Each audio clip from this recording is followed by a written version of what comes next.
Oh, you mean in terms of the climate action part? Should we start? Yes, no, we do. Yes, great. Yes, the partnership is... So good afternoon, everyone. Welcome to this next session. We are just starting now. This is the Getting to Net Zero session. This is a very exciting session. I'm actually very happy. My name is Ximena Banegas. I am from Changing Markets Foundation, and I'll be chairing this session today with all these amazing speakers that are here to speak about such an amazing and important, I think, especially ahead of the 2021 United Nations Climate Change Conference scheduled to be held in the city of Glasgow. This topic and this speaking about how we get to net zero comes at a very crucial time for all of us to share this session. So I'm gonna start introducing who we have for our speakers today. So maybe how we're gonna do it is that I will introduce the first one, and then you can give your presentations, and then I'll introduce the following one. So the first speaker today is Sam Alvis, here on my left. He is the head of the Green Renewal at Green Alliance, leading their work on a sustainable economy, and he's also a member of the Chatham House panel of young advisors advising on youth strategy and climate change. Before joining the Green Alliance, Sam was a senior advisor to Tony Blair, as well as lead on Brexit and industrial strategy. So we welcome here Sam to speak a little bit and give your presentation. Great. Thanks so much, Ximena. So I think when we talk about net zero, the key question we have to ask is, why are we waiting? And that's especially important now as we're coming through an economic and health crisis, that we need to work out, actually, how do we get out of that, and how do we get closer to net zero? And I think the fundamental problem is we think of innovation wrong. We think of it as something that's very expensive, that takes a long time, that is done elsewhere, that is on linear timescales. But actually in the UK, innovation is disruptive. It can happen in very short bursts very quickly. And it happens best when we try and do things. So 3 things that I think we should be looking to do and just get money, get boots on the ground when it comes to net zero. We should be rolling out proven technologies, whether that's heat pumps, whether that's electric vehicles, and we should be doing that through things like government procurement, subsidies to individuals, creating demand. There's no reason that we can't start amping this sort of stuff up. There's a bucket of stuff which is trial technologies. Let's see what works. So we know we need to green steel, for example, and start looking at how we can produce that in an environmentally friendly way. Let's put 5, 6, 7 million to a trial project for hydrogen and steel, somewhere in existing steelworks, somewhere that proves the UK can be ahead and that this is going to work. And then there's another bucket of stuff around regulatory experimentation. So the UK's been really good at financial technology in the city. The regulators have allowed them space to innovate, to try things, and actually it's made us a world leader in that. Let's do the same with green innovation. Can we adjust some rules on, say, capital requirements or financial regulation that allows us to flow money into sustainable finance much, much quicker? Let's see where the pockets of innovation, the way we can experiment, can be. And when we think about innovation, let's not just stick at business, let's not just stick at technology, but let's also think about democratic innovation. So we've had some citizens' juries which have been fantastic in advancing climate action.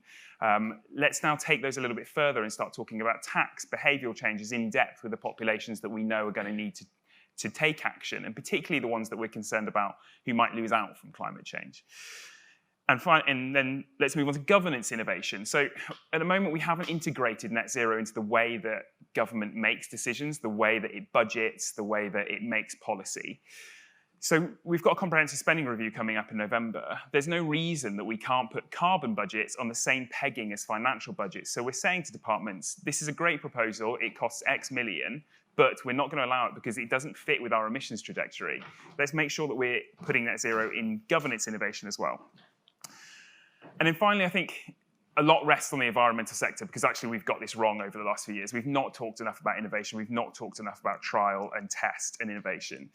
What we need to be talking about is actually packages of policies, not just upfront cost, but the regulation, the procurement, the value for money that we're going to get by incentivizing businesses, people, organizations to change alongside. We need to be much better at packaging things and not just talking about upfront capital cost. And that's not only the way we're going to get to net zero, but it's the way we're going to recover in a green way, and it's the way we're going to move forward to a properly dynamic, low-carbon economy. Great, thank you. Hello. Okay, yeah. Thank you so much, Sam. And now we're going to go with Tom Bradley, who is the External Affairs Manager of Cadent Gas. Yes, excellent. Tom Bradley provides public affairs and policy advice for one of the UK's largest energy companies, and he's also a former Conservative parliamentary candidate. So thank you so much for being with us today, and please. No, thanks. It's great to be here and great to have you guys come and join the conversation with us today. I think when we were discussing this yesterday, when we look at net zero, often it's presented as a negative thing. It's a tax on people. It's how are you going to change your lifestyle? How is this going to impact on you? And I think really we need to take that and sort of flip it on its head and actually look at what are the opportunities that we've got from net zero. And it was really interesting talking about innovation there and some of the different technologies that are coming forward. And I think really there are some great opportunities for the UK. There are great opportunities globally that come from net zero. And it's about creating that environment that is beneficial to those new industries and to making the most from them. And actually, we've already made great strides when it comes to getting to net zero. If we look at the electricity sector, if we look at the transport sector, already doing great things. And you see sort of on a monthly basis now the grid running on entirely renewable energy, when we've got nice weather, of course. And seeing electric car uptake increasing, electric vehicles being rolled out in our city centres. And even on the transport side of things, some of those harder to tackle sectors such as HGVs or aviation or shipping, we're starting to see those technologies coming forward that are providing answers to some of those questions that still remain. But the one sort of big question that we still have in terms of getting to net zero is around the decarbonisation of heat. Heat actually accounts for 1/3 of all emissions in the UK. And it's probably the trickiest of all of the sectors to tackle because actually it probably has the most impact on all of you here. You know, if we go back home, get back from work in the middle of the winter, what do? You ramp the heating up. You think, oh, it'd be nice and tasty warm in 10 minutes or whatever. We expect that heat. We need that heat in this country. But we also need to cater for not just the average sort of temperatures, but worst case scenarios. So when we have the beast from the east, for example, actually, whatever heat solutions we need to cope with those worst case scenarios. So a lot of the work that we're doing at Cadent is looking at actually how do we take the existing infrastructure that we run and maintain and how do we help, how does that play its part in reaching net zero? So we're doing a lot of trials at the minute on hydrogen, hydrogen in the home. We've got our high deploy trial up at the University of Cllr that's had a mixed 20% blend of hydrogen going into people's homes, requires no changes whatsoever to your existing infrastructure. We're trialling, okay, how do we charge for that? If you're getting different levels, different gases, what do we do? We've got anaerobic digestion plants coming onto the network, again, looking to decarbonize that gas that goes into your home and ultimately working on sort of large-scale projects that bring together that heat, that energy and that transport piece and say, what can we do for that particular area? Because one solution won't work for everyone here. So it might be in a city centre. You have, okay, well, we've got transport demand. What are they looking at? Electricity. They're looking at hydrogen for buses or bin lorries or whatever. We've got that demand. How do we create that cluster there? And how do we make the most of it? And I think the final point that's all too often sort of forgotten in the net zero debate is we often view it as sort of a top-down and what solution is government going to present to us? What's going to be forced on us? What are we going to have to do? What are we going to have to pay for ultimately? And actually, people aren't asking the questions about, well, what do consumers want? And it's not just about what the end goal is, but it's how do they use their energy? What do they want their energy systems to look like? And ultimately, if we're going to make a success of net zero, it's up to all of you guys to help us get there. So the solutions that we present and the solutions that we put forward have to work for everyone. And it's not going to be the same solution for everyone. You're all going to want different solutions ultimately. So I think picking up on your innovation point, Sam, it's about government needs to create that scenario where actually it's not picking winners, it's not ruling one out. It's saying, hear all of the different options and actually giving you all the choice of how do we get there. Thank you so much for that. Everyone that has just joined, this is the Getting to Net Zero session. So now we're going to move on to our next speaker today, Mr. David Elmes. He's a professor of practice at Warwick Business School at the University of Warwick. And David joined in 2018 as the academic director for the Warwick Global Energy MBA. And he is now leading the Warwick Business School Global Energy Research Network and works on a number of externally funded research programs. So please, you have thanks very much for the introduction. Hi, everybody. I want to focus on trying to get to net zero now, because it is one of the things where there's a temptation to still think that we've got time. We don't have a lot of time. So, you know, we at the University of Warwick, which is just the south side of Coventry, you know, we started talking about managing our carbon back in about 2011, where we signed up to a carbon management plan. We made a climate emergency declaration in 2019. And getting to net zero is quite hard work, but there's some of the themes that have come out of this which I'd like to share a little bit up front, and then happy to talk about more details. What we as a university did is you said, well, you know, we've got to build better buildings. You know, the best energy is the energy you don't use. And so there's quite a stuff in there about how do you build, how do you refurbish buildings so that they use less energy. We've actually cut the emissions of our buildings, you know, per square meter by 50% over that time. You know, we've invested about £11.5 million, and it saves us £3 million a year. That keeps the finance director happy. So I'm talking about commercial projects, not sort of R&D subsidy funded sort of stuff. This is commercial stuff. And a lot of it relates to heat, which is what Tom's talking about. And that's my focus, in that, you know, heat is, if you like, the big challenge. And that's what we've really focused on is reducing our heat demand.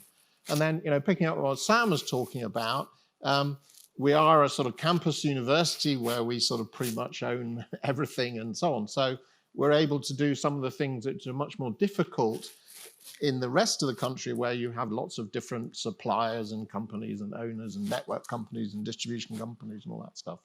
And that's why we're trying to sort of share what we've done, because we can say, well, actually, it's worth doing that because it has saved quite a lot of emissions, it's saved quite a lot of money and so on. But, you know, we've just sort of had to rethink a lot of what we're doing, because the net zero target leaves nowhere to hide. To some degree, the previous target, it was 80%, and everybody says, yeah, but, you know, we can have some of the 20%, can't we? The net zero one has been a really good discipline for us, of saying we've got to do a lot more, a lot harder, and a lot faster. And in some ways, it's Sam's comment about getting on with what is there now, as well as looking for a few things in the future, but getting on with it. So happy to share more details of that. David. And now for a little presentation today, Julian Dean has prepared something for all of us. He is the mayor of Strasbury, and he is also the Green Party's climate change officer. So thank you so much for being with us today. Thank you very much. Yeah, so I do have a presentation. Basically what happened was on Monday I agreed to come here, except for that on Monday I still thought this was on Zoom. So I was busy writing, you know, presentations to present on screens, and then I thought, well, I might as well use it. So I'd like to start global. The fact is we are absolutely not on track. These are the dates of the big international agreements, supposedly, which have been taking the world, you know, away from climate change. You can see that whatever happened on those dates, it hasn't had the effect it required that we need. The amount of carbon in the atmosphere continues to go up at a pretty steady rate. So we are not on track. In terms of the UK, it is true that on the Climate Change Committee's measurements, we're getting to around about 50% of the 1990 figure. But that excludes shipping, it excludes airline travel, and most crucially, it excludes all imports. So actually, it's an extremely misleading figure, and we have to have a mechanism which actually tackles all of that. So, and it's just worth pointing out actually there that in some ways that what we've done, and this is true for the whole of Europe, is we've basically exported our carbon emissions. So, actually, if we were still producing steel in the UK, it may well have been cleaner than the steel that we now buy in from China. So, in some of that has actually made the situation worse. So, what do? We need a mechanism which is going to drive change through our economy and through the international economy. My suspicion is, I'm afraid that COP26 won't produce that mechanism, but people know what that mechanism is, and it's a carbon tax. So we absolutely need to make the polluters pay, to put it crudely, to internalise the costs which we know are there of pollution, of carbon, of emissions onto the producers. Now, that will obviously, in the end, that will come through to prices to the rest of us. But that's absolutely what we need to do. Because once you do that, then the market starts to shift. Then people start to look for opportunities to do things in a lower carbon way. And if you also do that as a border control, as a border tax, then you are also then going to drive other countries in the same direction. So it's actually, whilst it would be wonderful to do this as an international agreement, and that's what we need to be moving towards, it's also worth doing unilaterally, because it will actually begin to change the behaviour internationally. If you were, perhaps not China, because it's too big to think about in these terms, but if you were an exporter of aluminium to the UK, and there was a carbon tax on that aluminium, you might start thinking, okay, we need to decarbonise our aluminium. And actually, one way of doing that might be, let's do the tax ourselves. Instead of the UK collecting it, we'll collect it, then we can use the money to decarbonise our own economy. So the thing should spread. That's one of the ways of thinking about the carbon tax. The other thing is, then there's a dividend. If you've got a big tax, you can start to use that money to actually address the just transition that we need to get to. A couple of other points. So these changes that we've all talked about are actually good for our lives. It's absolutely crucial part of the story, and this is why people talk about a Green New Deal. So if we decarbonise agriculture, it will make it, well, first of all, it will make it incredibly more efficient. Agriculture is extraordinarily inefficient when you take into account all its subsidies, red diesel, all of those sorts of things. If you decarbonise it, it becomes more efficient and it becomes healthier for us. If you decarbonise transport, it becomes more equitable, because public transport is more equitable than transport which is based on who has access to the car keys. If you decarbonise our homes, they become cheaper to run and more comfortable. So it's good for us. So that's absolutely crucial. But the transition is not comfortable. And we need to find a way of having a just transition, which is why we in the Green Party bang on about universal basic income. And that is a way of ensuring that nobody is struggling through this transition. The final thing is just in terms of the global, back to the global story. There's a bit of thought now, should we start vaccinating children in the UK? Meanwhile, most of the world's population and the older population who are dying of COVID are not having access to vaccines. That's a very pointless thing to do. Similarly, we absolutely have to be part of the story of making sure that the rest of the world can decarbonise, because carbon doesn't care what country it comes from. And we have to help them to do it fairly, and also because, historically, we're the biggest polluters. The West put most of the carbon in the air. So we have to enable those countries to deal with it. And the last point is that part of that enabling, I'm afraid, and this applies to us as well as to the rest of the world, is actually adaptation. We absolutely have to take adaptation as seriously as getting to net zero, because a lot of this is coming anyway. I'll leave it there. Thank you so much, Julian. And maybe... You missed all the other slides, never mind. But maybe I'll just start the conversation from your point about the polluters pay, and then asking and putting this question to all of you about how can we, for example, as citizens, be sure that the industries are reporting the data accordingly, and that both consumers and investors are not being misled, for example, by a lack of, some people would say that there's a lack of rigorous accounting and auditing principles, for example, when it comes to the true carbon footprints of materials or products. So how can we be sure of that situation? It's up. Okay, very quickly. I think the first thing to say about that is that if you're applying a carbon tax, you don't have to know the exact detail. It just has to be roughly right, and because it's about driving changing behaviour. And we do know enough about carbon emissions embedded in steel, and we do know enough about the carbon emissions of actually extracting and burning oil and gas to be able to do those rough and ready calculations, which will then drive the change. Yeah, so I mean, I think the city is the one place that we can have a massively outsized impact on global emissions, actually, because there's a report, I think, from Greenpeace the other day that if the city was a country, it's going to have the 7th highest emissions in the world.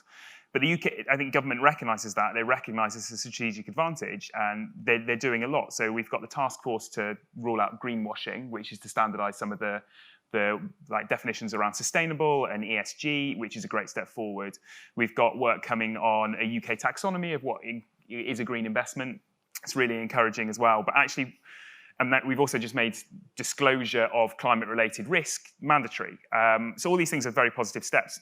The one problem is it's all a little bit passive. So actually what we need now, the next step of regulation is to compel businesses to, how are you getting to net zero? Like, what are you actually doing? Rather than disclosing what your current risk level is and hoping the market will do it, we need to be telling businesses, actually, you need to be publishing a plan, because this is most important, not just for your investors in your future profitability, but also most important for society.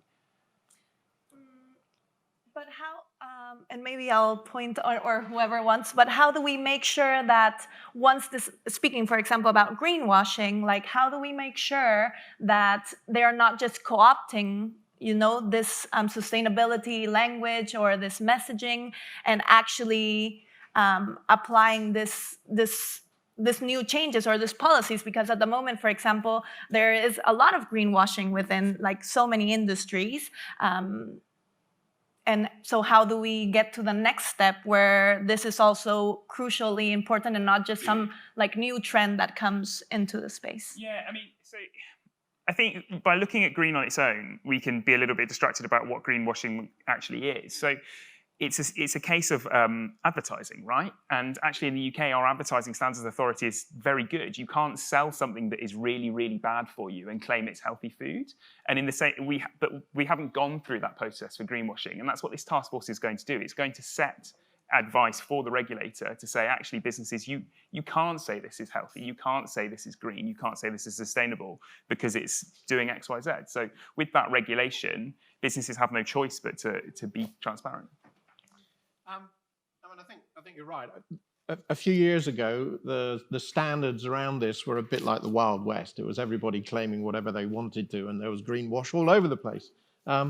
I think it is good news that there are now various standards coming in. The Bank of England's getting involved, the accounting firms are getting involved, and fine, faster please, and I'm sure we'd all agree that, but you can sort of start feeling, okay, we're sort of getting there in terms of better standards, better reporting. And then the other thing is, border taxes as well. So this idea, if another country produces these things and they're not paying a carbon tax, then if you go and import that good, then you're just importing carbon that's been emitted somewhere else in the world. And, there is some stuff around, well, okay, are we going to have taxes that you apply and so on? I think, again, that's encouraging in that what it's doing is encouraging countries to expand the number of countries that do have various forms of carbon taxes and carbon trading schemes and so on. And obviously the big one that came in this year was the whole of the Chinese power sector has gone into a trading scheme. That's huge. Now, it's not the Chinese steel industry, and so on, but that's just put a whopping great chunk of the Chinese economy into a carbon price. So stuff is happening about standards, stuff is happening about carbon prices. More please, faster please, but keep pushing, I think would be my suggestion. And I think I'd agree with all the other speakers, but I think, we are seeing a massive shift already, and ultimately it's a consumer-led demand. You're seeing businesses respond to that consumer-led demand, and if your business isn't green, if it's not setting out what it's going to do to play its part in reaching net zero, then ultimately those stakeholders, your customers, are going to go elsewhere, because we have seen a fundamental shift. I mean, I think the difficulty is that actually greenwashing starts at the top. This idea that the UK is getting to 50% reductions is simply not true, because we're not taking into account shipping, aviation, and imports. So that's a real problem.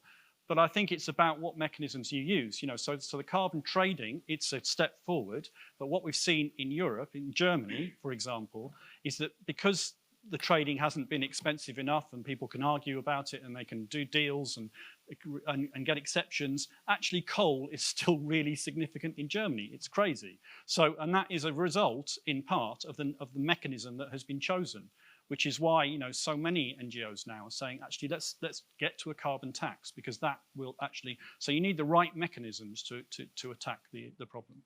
Now, maybe getting a little bit more technical, for example, we have a few of the questions.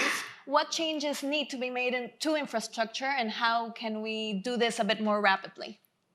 Do you want me to start? Please, yes, go ahead. Obviously, I mean, Cadent's the UK's largest gas distribution network, so all the kind of pipes, particularly here in the West Midlands, that transport gas from the producers to your houses and businesses are owned, maintained, invested in by us. And what we've been doing over the last 10, 15 years is replacing a lot of those old iron mains that are coming to the end of their life, in some cases wooden pipes dating back to the Napoleonic era, believe it or not. But anyway, I won't go into that. But they're all being replaced by modern plastic piping. And actually the advantage of that scheme is that modern plastic piping is capable of transporting other gases than just natural gas.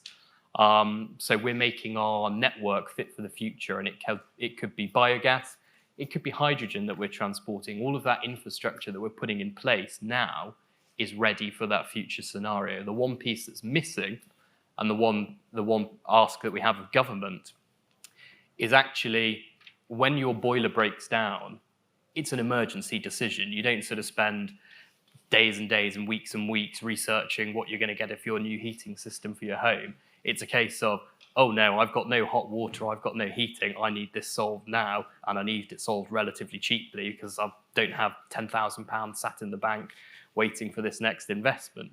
So what we're asking government to do is actually to mandate the introduction of hydrogen-ready boilers. So that's a boiler that can run on existing natural gas, or a boiler that can run on a blend of hydrogen, or up to 100% hydrogen. Now, we're working closely with the boiler manufacturers, with Worcester Bosch, with Baxi, UK manufacturers, who have developed those boilers. And actually, at the minute, the price differential is probably about £100 for a hydrogen-ready boiler over the cost of a traditional boiler. And the scenario we see is, if you say by 2025, you say every new boiler has to be hydrogen-ready, actually, that allows you the time to get up to 2050 in terms of the boiler transition.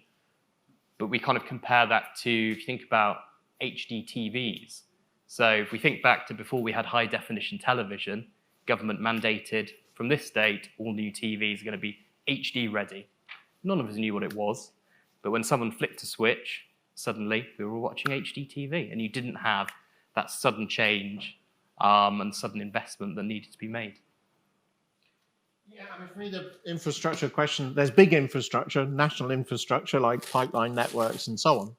But then it is also the buildings at the local level and so on. So what we're focused on is this idea of smart local energy systems. So how can you sort of understand how you can make, store, and storage is becoming really important, and use both electricity, heating, cooling, transport, if you put electric vehicles, how do you all do it locally so that you can do it better?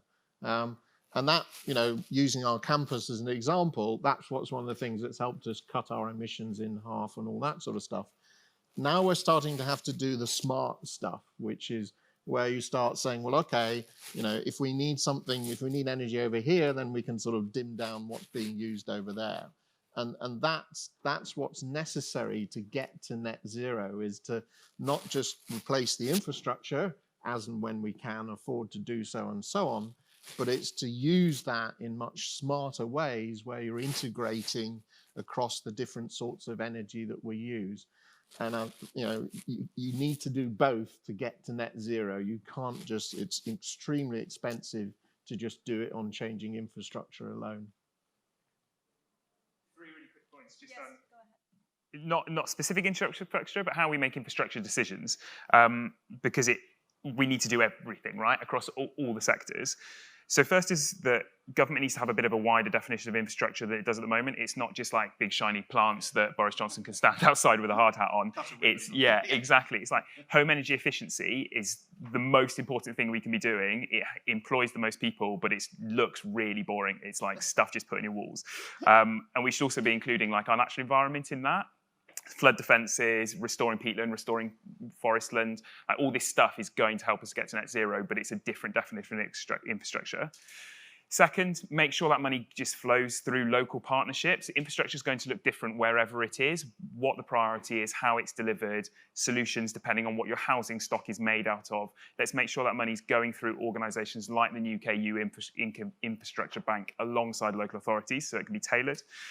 And finally, all infrastructure decisions in the UK should be going through a net zero and a biodiversity screen before they go out. So like I said with our governance innovation when I opened, infrastructure deliverers should be going, okay, what is the projected emissions from this piece of infrastructure I'm going to be delivering? Does it meet the carbon budget? That should be the same level of decision making as a financial return from a new infrastructure investment. Yeah, Julian, please. So if the question was, what infrastructure needs to be in place, and we could go on about that for ages, but let's take two. So the first is full fibre broadband, actually, because if we're going to reduce the need to travel, and if we're going to do all the smart things we need to do in terms of controlling the way we use energy, then that is an absolutely crucial piece of infrastructure that we need. And then the second point I want to make is that we have to decide the right infrastructure. I liked your HD thing. Let's not go down the Betamax route, and I would argue that hydrogen might be that route. The possibilities of producing green hydrogen, we're nowhere near, whereas we do know about the technology in terms of heat pumps. And the last one is just an interesting one about EV cars. Again, we're heading down a Betamax route. I was reading just this morning, if only they all shared the same battery, then you wouldn't even need all this charging infrastructure. You could drive in, swap your battery, go off with another one, and then that battery could be charged at the right time of day when the energy is actually available from renewables. But we're heading down the route of each car having their own design and each, as you would expect the car companies would want. So we need to take control of what infrastructure is actually appropriate to get to net zero. Thank you, Julian. So now I think it's time for us to move a little bit into the audience questions. So if you guys have any questions, please, I would like to invite you to come to the mic or to get close to the mic. Or are we moving the mic to them? If you could come to the mic, so the microphone is over there, that would be great. Thank you for that. So I'm reading a piece of news about this topic on Financial Times. It's about before the end of 2025, half of the bicycles sold in Europe would be electric. And so what do you guys as experts think of this plan? And do you think, would we have the same plan about bicycles or other transport in West Midlands? Thank you very much for raising that, because a lot of people talk about EVs and cars and vehicles. What's really interesting, if you look at the global level, is the electrification of two-wheel transport. So in a lot of cities around the world, you'll find that all the scooters and mopeds have got to be electric, and it's had a really big impact on air quality in those cities. Now, the use of electric bikes, people like me are going, oh, I can go up a hill a bit easier. And so, is that going to enable a sort of modal shift from out of cars and onto electric bikes? I don't know, we'll see. But two-wheel transportation, particularly the scooters side of it as much as the e-bike side of it, that's really important. And it often gets overlooked in the glamorous sort of EV argument. Yeah, you're right, it's a very Western argument. They've just opened the largest gigafactory in Africa, in Kenya, which is fantastic, like tuk-tuks, electric delivery vehicles. And sort of a point related to what we were discussing before and that connects that is, when we're pitching to people like how to move to net zero, we should be doing it in a way that is as familiar as possible to them and changes their life as little as possible. So an electric bike with some cycle lanes, easy peasy, get on one, cycle to work. Just a very quick point on EV bikes. So my understanding is that actually what happens when people get an EV bike is that they use it for longer journeys. So it's not just about the hills, but so that then does enable a bit of modal shift, but it is part of the story. And I come from Shropshire, where actually the big story has got to be about buses. That's the only way we're going to shift people away from cars. We've got to have really good quality buses. CPRE have just launched a fantastic campaign called Every Hour, Every Village. That's where we need to be getting to.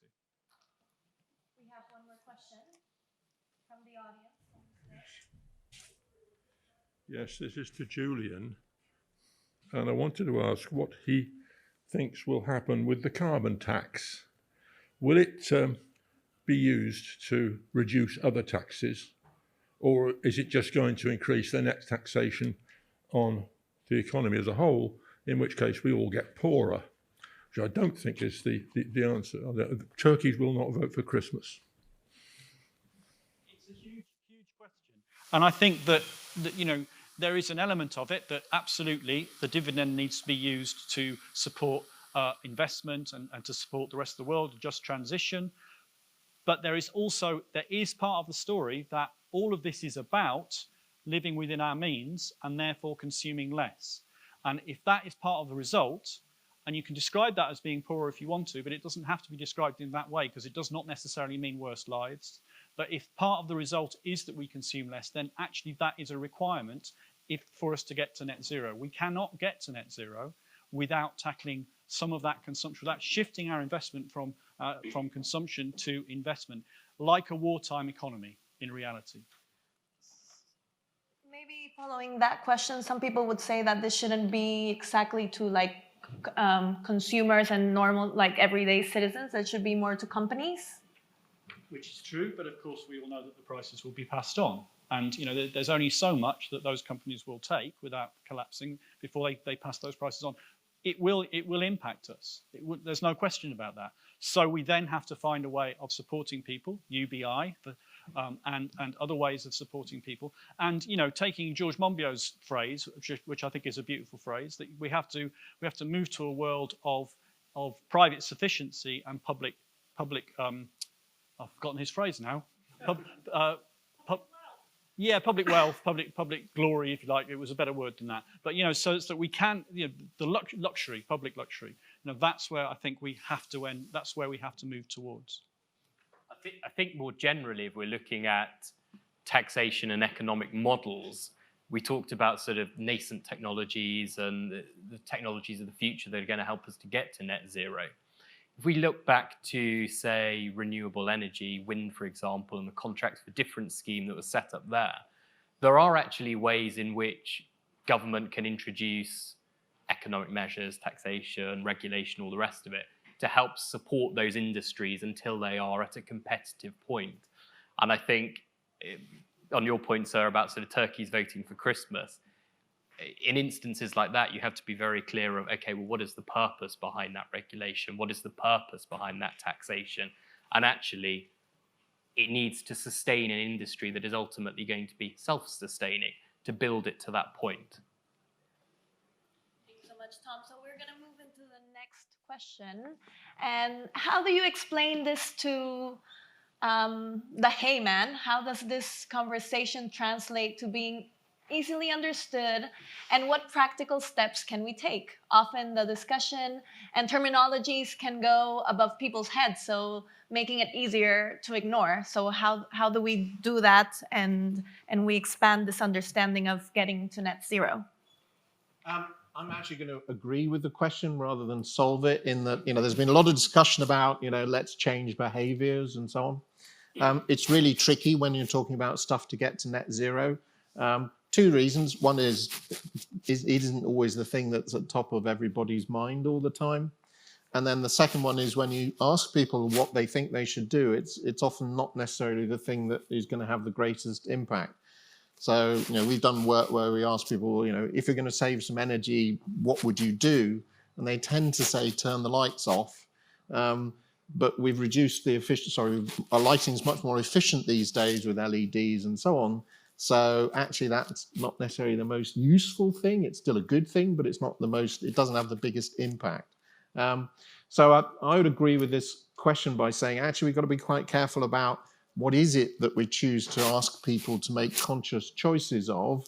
And if it is a bike with a battery to go a bit further, or a change of box in the house, which happens to be a heat pump, and never mind, it's not a boiler, but it just sort of looks like another white box, then we've got to approach it this way. We can't over-expect people to spend a lot of time on this when they've got a lot of other things going on, but we can do a lot where it just tips the behaviours in the right direction.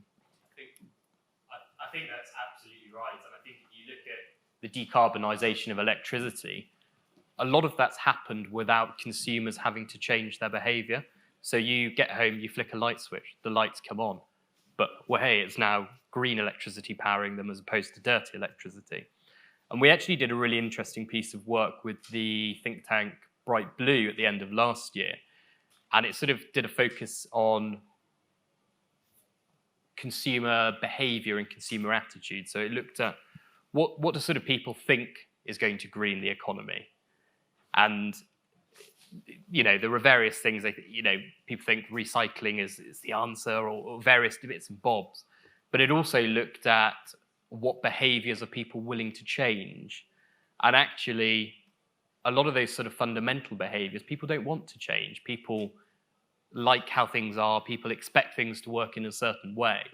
And sort of coming back to the point I was making earlier, the solutions that we present have to take that into account in the same way, you know, greening electricity, we're not asking people to necessarily switch the lights off. It's just that power that's powering those lights is greener. I think, you know, we've gone through COVID and hopefully we're seeing something at the end of the tunnel, and it's green. For me, we've done some really interesting stuff on the campus at the University of Warwick where we've looked to see what happened. So obviously we had to shut down the campus and everybody had to go online and so on. Our electricity use only went down by 30%. Now, I say only because I was going, well, why not more, you know? But we found that in some buildings it went down a little, and in other buildings, so, you know, we've got a big new sports centre and the energy consumption went down by 70% there. So what has been really useful for us is realising the flexibility of our buildings. So we think we know why some buildings only go down a little. It's because they've got lots of computing facilities, and we could cloud that to something that's greener. And then the other thing is that we're trying to work out how we can, this is the smart stuff, how we can say, well, okay, if Coventry needed a bit more electricity, we can sort of turn our dial down so that Coventry sort of gets a bit more, and therefore we keep the whole thing a bit flat. Because it's a bit sort of energy techy stuff. Is the problem with our energy consumption is it's all over the shop. It bounces up and down. It's very, very variable. And therefore we have to build capacity for the peaks, which is really expensive. So all these ways of making things smarter, more flexible, so that, you know, when something happens over here, we can offset it over there locally, rather than just pass the problems upwards and then expect somebody to fix it by building a new nuclear power station, which isn't necessarily the right answer. Yes, I mean, I sit in a lot of focus groups and talk to the public about this a lot. And we have to think that, like, for most people, you're right, it's not top of how they make decisions. People make decisions when it's convenient, and they make low-risk decisions. So we have to make green seem like the safe, convenient choice. For a lot of things, and for a lot of times it is. And part of the problem is we talk about dates, and actually dates aren't very helpful for the public. They're very helpful for policy planning. But if you're looking at a 2040 date for low carbon homes, people are like, okay, I've got bloody ages. But actually what we need to be talking about is who's the group, the sub-demographic that can do that first. So is it first home buyers? Is it people moving out of their homes now? Is it people who are renovating anyway and you can zero rate the cost of a boiler or a heat pump alongside that? Like, let's just go, always in cases like this, let's go with the low-hanging fruit. Let's go with the group who are most amenable to the change. And then for everyone else, it seems like, oh, a bunch of people have already done it. This is actually quite easy. You stick one solar panel on somebody's road, study after study after study shows by the end of it, like 5 years, everyone on that road will have a solar panel. Can people's behaviour change? Exhibit A. You know, we are capable of responding to a changing situation, and and doing the right thing. So that's the first thing I would say. But the other thing I would say is that in terms of this, how do we get people in the conversation?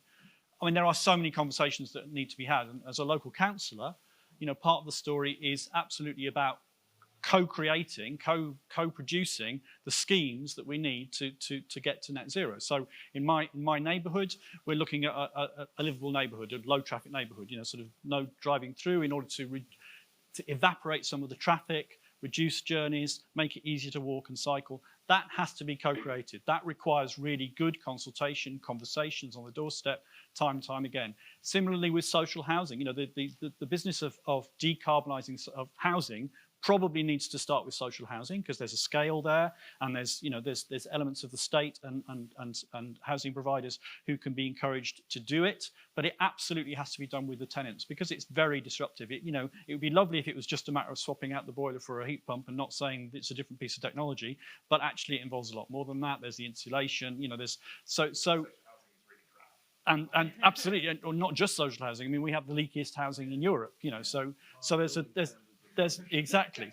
So involving people every step of the way, and therefore, local politicians are actually a big part of this story. And one of the things that we as the Green Party are saying by COP26, we need a task force which brings together councillors and councils and the national government, because at the moment, frankly, the funding territory for local authorities who are trying to deal with this, half of whom have declared climate emergencies, is a dog's breakfast. We need a way of actually working together to push these things and then bringing our communities along with us as well. There is a question up there. Can I just get your thoughts on lithium extraction in the third world, and how can we as a society recycle lithium batteries? So this question is about lithium extraction and lithium batteries. So if anyone wants to respond to that. I think it's a really, really good question because, obviously we're changing into some technologies which have needs of materials, and there's not just the sort of extraction problem, there's the energy security problem of where they come from and so on. On the particular one of car batteries, there's a really interesting outfit in the States called NREL who produces a sort of chart that show you all the different battery technologies. And so personally for me, it's that if lithium became unacceptable or unaffordable or insecure or whatever, there are some further battery technologies that would come in. We may have to wait longer and that's not brilliant and so on, but lithium's not the only form of battery technology. But then your second point, I think, which is really useful, is the recyclability side of it. And there's way too much stuff today that we don't think about recyclability of things. And it's, Sam's comment of, we think, well, never mind, it'll be 20, 30 years and then it won't be my problem and so on. So I suppose, we've got concepts such as the circular economy. The other one for me that's interesting is as people start using services, not products, then the responsibility of sorting something out at the end sits with the service provider. So if you use you don't own a car, you use various car services for mobility, obviously the person who provides those mobility services has to do something with the vehicle at the end of it. And actually that's quite well regulated. Well, it could be better, but it's better than nothing. So lithium's not the only battery technology, I suppose is one comment. And then the more we shift to services, particularly in transport, I hope we'll start to see a more circular attitude kick in. Just on sorry? I'm so sorry to cut you. We are 2 minutes, I believe, or 1 minute before we end the session. So we can continue this conversation outside. Please feel free to come and engage later and keep discussing. But I guess the last question to finalize can be a yes or no answer. Are we going to get to net zero by 2050?